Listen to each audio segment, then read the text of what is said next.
Hello, welcome to the I Am Jim Wilson, the Healing Rebel podcast. There's too many words in that. I need to shorten that.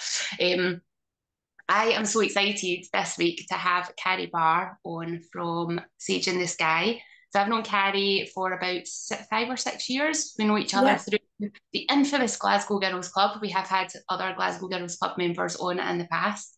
So thank you very much for coming on today to share your journey and your story and to what Sage in the Sky is about and how you got there. So let us start with what is Sage in the Sky?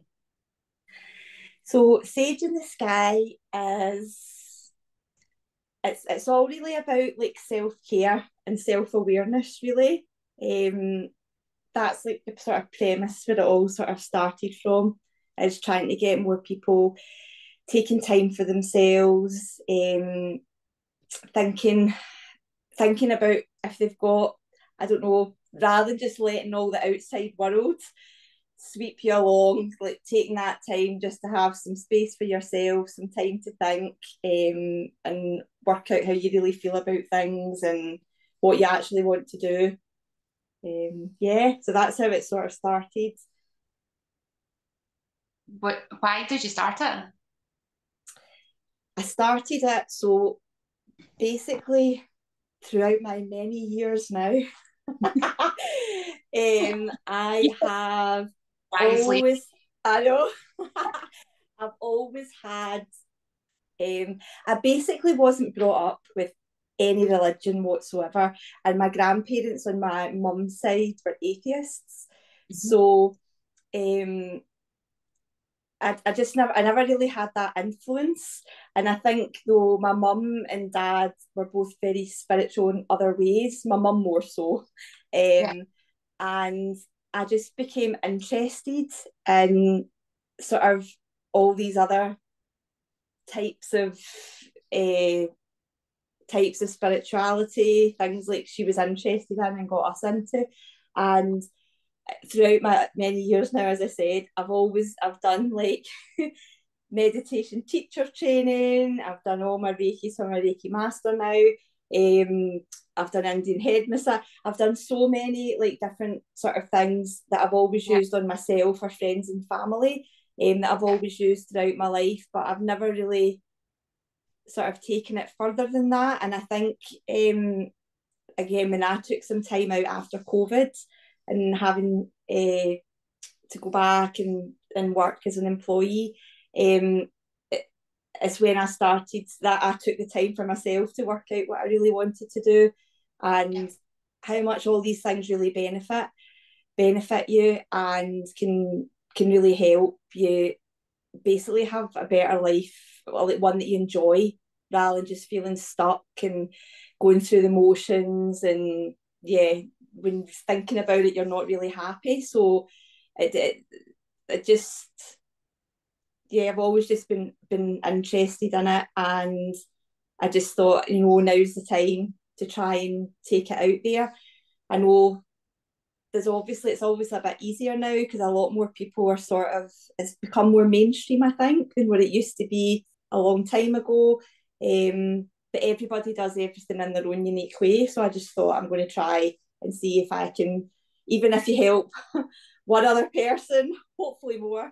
But yeah, it's doing something you enjoy and it's also worthwhile to other people.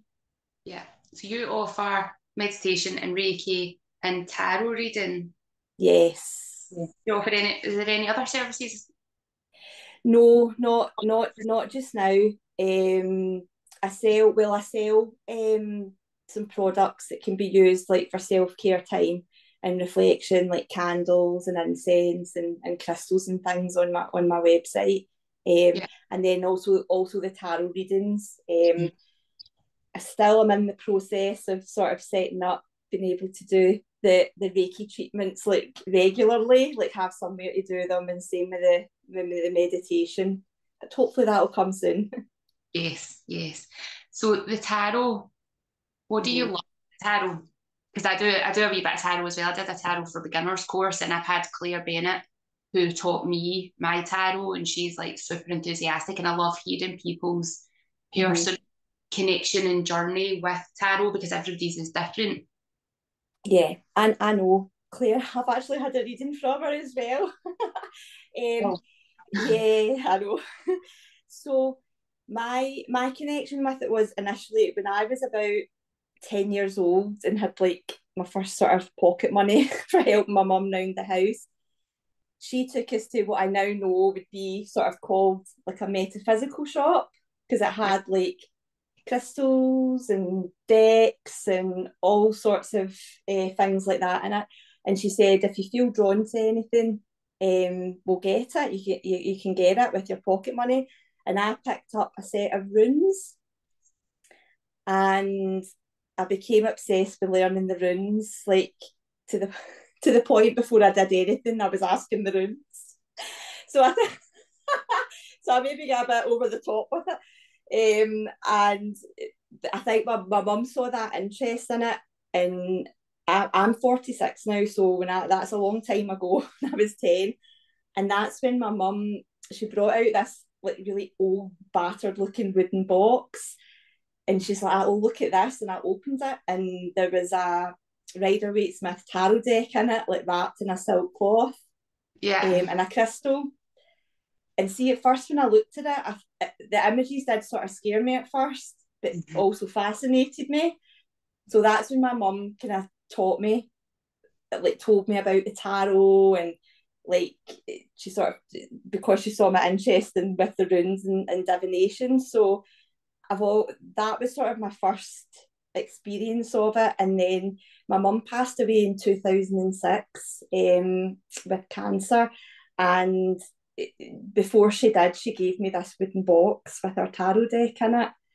So I think during my 20s, I did kind of forget all about my spirituality. You're young and you're trying to keep up with your Partying. friends and doing everything, yeah, doing everything society sort of says you should do, because otherwise you kind of class is a bit different or weird. But I think it was probably with tarot, it was during COVID. Now I had this box in my old room in my mum and dad's house, and it was during COVID, and one of my sisters came back to Glasgow and was staying with my dad in the house, and she found the tarot box with my mum's deck in it in my room, and she went, "Oh, I've found this," and so I got it back here when we were allowed to go and visit the bubble. I brought it back here, and I really started to sort of focus and use it again. I used to have another business pre-COVID, and then because it was working with kids, I couldn't work at all. I had no money coming in, and it was going on, and I was really stressed, Yeah. scared, Yeah. and really, really not in a good way. My partner was out working. He works in distribution, so he was out working crazy hours. Mm-hmm. So thank goodness for that and my dog. But I really started to sort of jump sort of back into my tarot, and it does all come back to you. And I just started studying it again. And the thing I love most about it is, for me, it's like the book of life, basically. Like every card shows an emotion, or brings up like an emotion, a situation, and events, people, aspects of your personality, that like it's all in there. And I think it's like a real shared human experience. And I think that you can go, like I was saying earlier, like along with emotions and just do everything for everybody else. And it's when you actually get those cards out, and yeah, it can be kind to you, it can call you out, it brings up the good, bad, and the ugly, and but it has it right in front of your face there, and it's such an interesting experience. Yeah, and that's what I love about it, and it still freaks me out to this day how accurate. Like I try and I do more like sometimes, and do spreads for myself at different times throughout the month and year and things. But I always try and do at least one card daily, and then I'll reflect. And then I don't really think about it, then I reflect that night, and it's actually scary how accurate Mm-hmm. it is. And if you get a bit of a more difficult card, to kind of prepare yourself. So I think that's what I love about it. It really helps when you can't see the wood for the trees, if that's the right way around to say it. Is yeah, it really does help sort of bring things into perspective and make you think of things you hadn't thought about before. And yeah. Yeah, yeah, I love the tarot. See, when you were just telling that story there about getting a set of runes when you were 10, I got a set of runes when I was about 10 as well. See? But because I was brought up within the Catholic faith, Mm-hmm. and mum had always been told as a child, don't mess with that stuff. Like, don't stay away from that. That's dangerous. That's whatever. Mm-hmm. She was like in feared, like had all this fear instilled in her around it. So she was like complete opposite to your mum in that case of like, Yeah. I don't know. So there was maybe an unconscious discouragement from it, even though I was, Yeah. what is this? But I had nobody there to help nurture that Uh-huh. interest. So, and I remember when I was wee, I had a set of crystals and I had a set of aromatherapy stuff.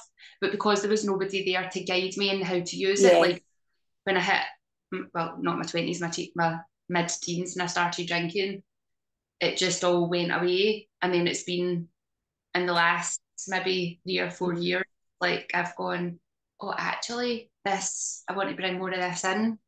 Mm-hmm. I Yeah. know. It's interesting because I actually do still struggle sometimes even now, even though there's quite a few open people out there. Well, there's a lot saying they do tarot readings. I think because it's like you're saying, it was like classed as the devil's work if you did anything divination. And like my mum, nobody really knew that my mum used it or did Yeah. it. Probably back in the 70s when she bought her deck and was using it. I think quite a few of them were using it. So, but then, as you say, it kind of went away. Mm-hmm. And and she said like you can't really tell anybody about this because yeah. So it was Uh, like you do this, but you need to probably keep it a secret. So it still feels almost even now. I struggle sometimes to say I do it. I'm getting goosebumps. But then if you think about the history of it, it was the witches that were burned. And Mm-hmm. in Scotland, they think that there was more witches burned in Scotland than anywhere else in the world. Mm-hmm. Our country was the worst for Yeah. that. That historical, first of all, you're a woman. First of all, next, there you've got this skill, this intuition that has been Mm-hmm. pressed in the patriarchy for so long. Mm-hmm. And we did used to get burned at the stake. We did used to get murdered for tuning into ourselves and helping people. Mm-hmm. And just being in your power, really, and Yes. not, yeah. Mm-hmm. Yeah.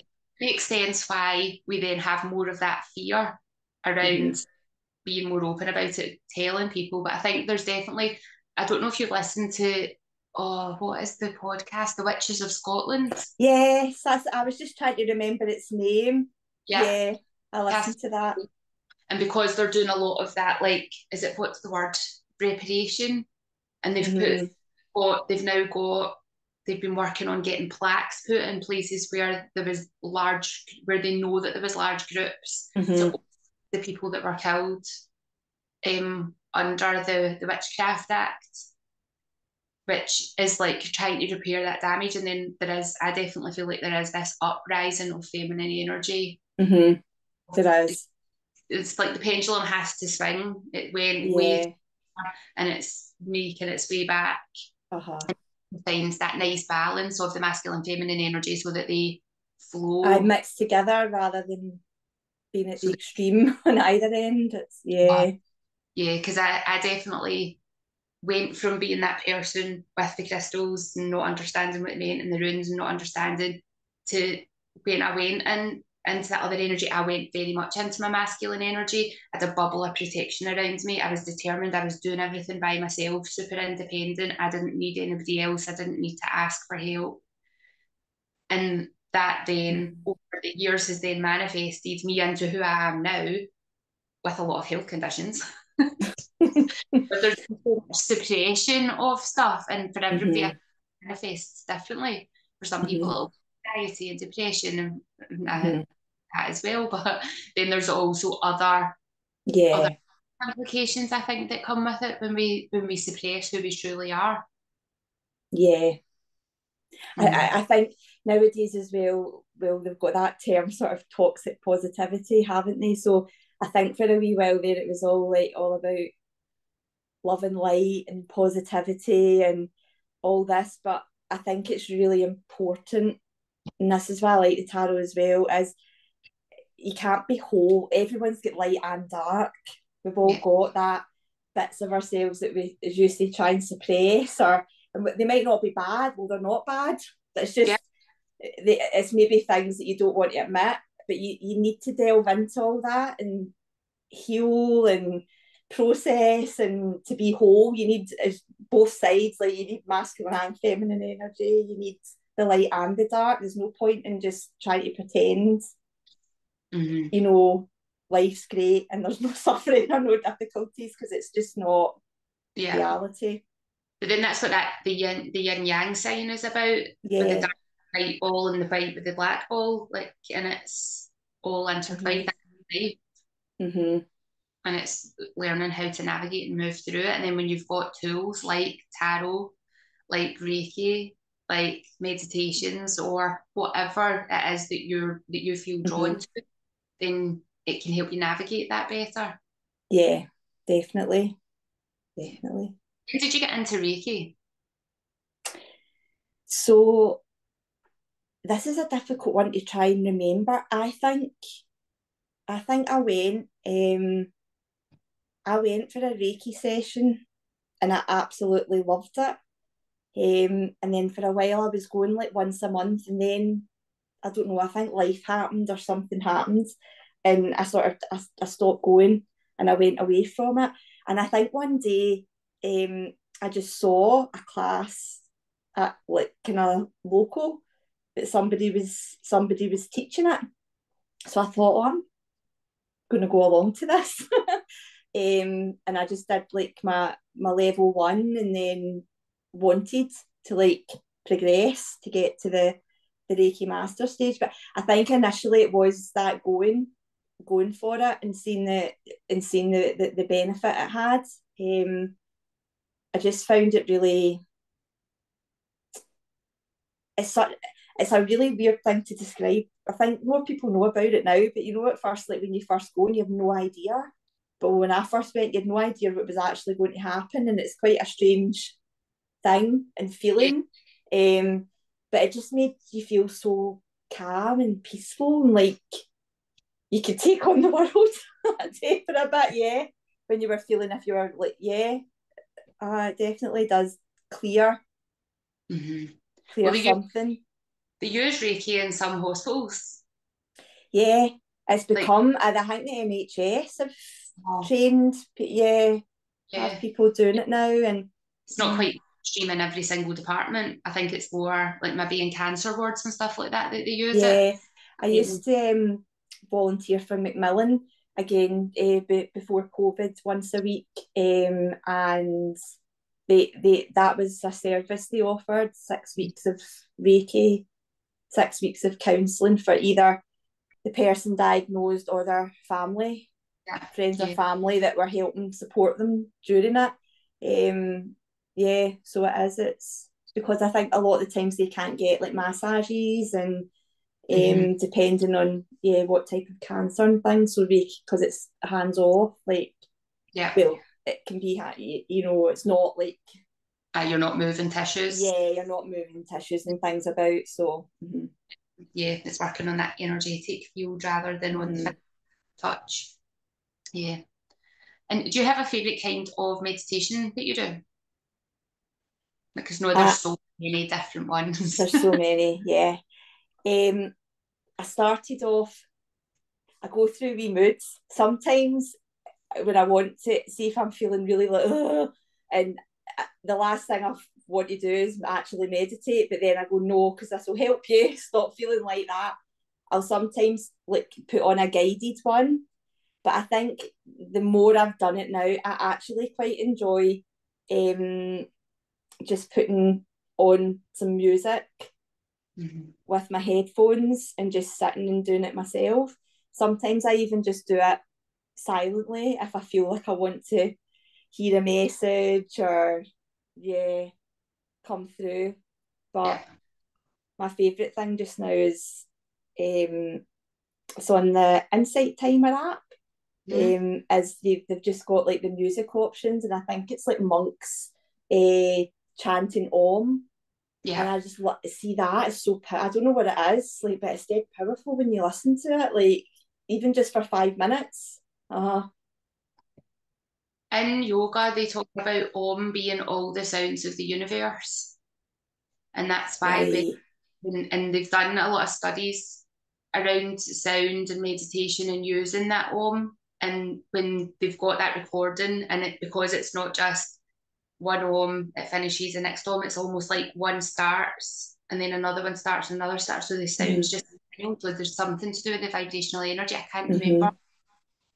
Just when you were saying about that, I was like, there is something about that, but it's to do with that sound, that Om, the way they project it and it vibrates through their body. It's all the sounds of the universe, and that helps it helps your body realign. Because I use Right. that kind of that chanting stuff when I do sound baths, and sometimes I'll use it when I do like treatments on people, just because it is so it's special. No, it is. It's, yeah. Mm, Uh-huh. yeah. If But there is somebody a meditation for everything out there, isn't there? Like, if you search for whatever it is, there's one, somebody's done one. Yeah, yeah. Yeah. And what would you say to somebody who maybe has never meditated before or is struggling to get back into meditation? How would you encourage them, or what would you suggest for them to start? I think the first thing is even just to do it for even like 2 minutes. Just start off small and then build up again. And I think you need to take, I always remember when I first started meditating, you kind of felt this pressure that you think you shouldn't be thinking at all. Like, your mind should be completely clear, no thoughts coming in. And that's when you get that, people saying, oh, I can't meditate because my mind's too busy. But it's just about, I don't think you're never going to not have thoughts coming in, I think, unless you're the Buddha. I don't know. Like, I think it's just natural, like the human mind. So I think it's just about knowing that that's okay, and just once you recognise it, then just let the thought go, and then focus back onto whatever it is that's bringing you inward, whether it's your breath, or if people struggle. I've also found it useful sometimes lighting a candle and just staring at the flame and not even closing my eyes and just staring at that flame. It's really just about coming inwards into yourself. So it's just taking that time to be peaceful and silent on your own. And it doesn't need to be a big massive sitting for 45 minutes or even 20 minutes. But I think once you start doing it and just doing it little bits at a time, you sort of start to feel the benefits, and then you want to do it rather than it becoming oh, I should do this. You want to do it, and you build up and end up doing it longer and actually want to do it for Yeah. 45 minutes if you can. It's rare to be able to, but yeah. And I think, when you're saying about emptying the mind, so even if your mind does go quiet, you then suddenly go, oh, I've emptied my mind, and a thought comes in because you've recognised you've managed to let go of all the thoughts, and then the thoughts start again, and it's like, ah. I know, but I think, see, even if you manage for like a couple of minutes not to have a thought, that's still better than your mind constantly. It's still, yeah, it's about Yeah, building up. I wouldn't jump in dead intense straight away. It's just doing it for short times and building it up, and yeah. then you start to enjoy it and want to do it, and that's when it, yeah, becomes easier and you can do it for longer. Yeah, and like you said, there's a meditation for everything, so it's like finding the right one for you. So if sitting looking at the candle doesn't for you, but listening to music does, or listening to somebody's voice, but it has to be the right voice for you, Yeah. because everybody hears other people's voices differently, and there's a lot that make you go, ah, I hear Mm-hmm. you. teacher, but then somebody else can listen to that person's voice and be like, I oh, love their voice. Mm-hmm. what's wrong with you? I know. That we That, all as you say, there's something for everybody, isn't there? As you say, that's why it's good so many people put so many out there, because yeah. yeah, Mm-hmm. yeah, and you can keep putting stuff because the Insight app is great because it's got so many. And it's, you can get a lot free as Oh, well. Obviously they've got the paid, but I think that's quite good, because obviously there's no barrier there. If people want a guided one, there is some there that they don't need to be yeah. paying for the app for, which, and you can just give a donation to people if, Mm. like, if you listen to them all the time, or even if you listen to them once. So it's quite nice that way, that you can Yeah. give back to the people when you can, rather than, yeah. Rather than it being, oh, I can't do that because I can't afford it. Yeah. Mm-hmm. Mm. Yeah. Mm-hmm. Yeah. Is there anything else you want to talk about today? Is there anything on your Oh. share? um,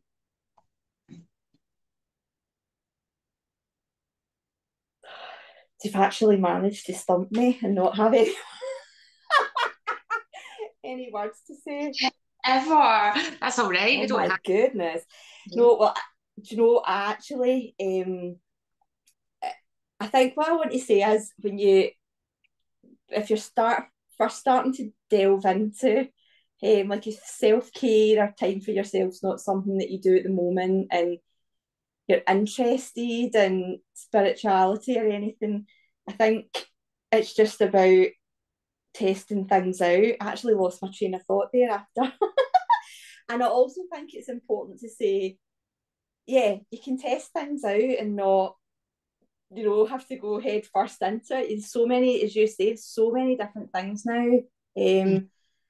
But I think it's also important to say, see, when you do start on that path, if you like, it's not going to fix everything. It's not going to suddenly make your life wonderful and perfect. It's, you still have to navigate, like, difficulties and struggles. And I don't know, I'm sure you'll be the same, Jen, like, as myself. Like, I've done all this for a long time now, probably more than I've thought. It's only when I've recently started thinking about it how long I've done, and it has always really helped me. But you'll have space where you maybe aren't doing this, you're going through something really difficult and you aren't using it.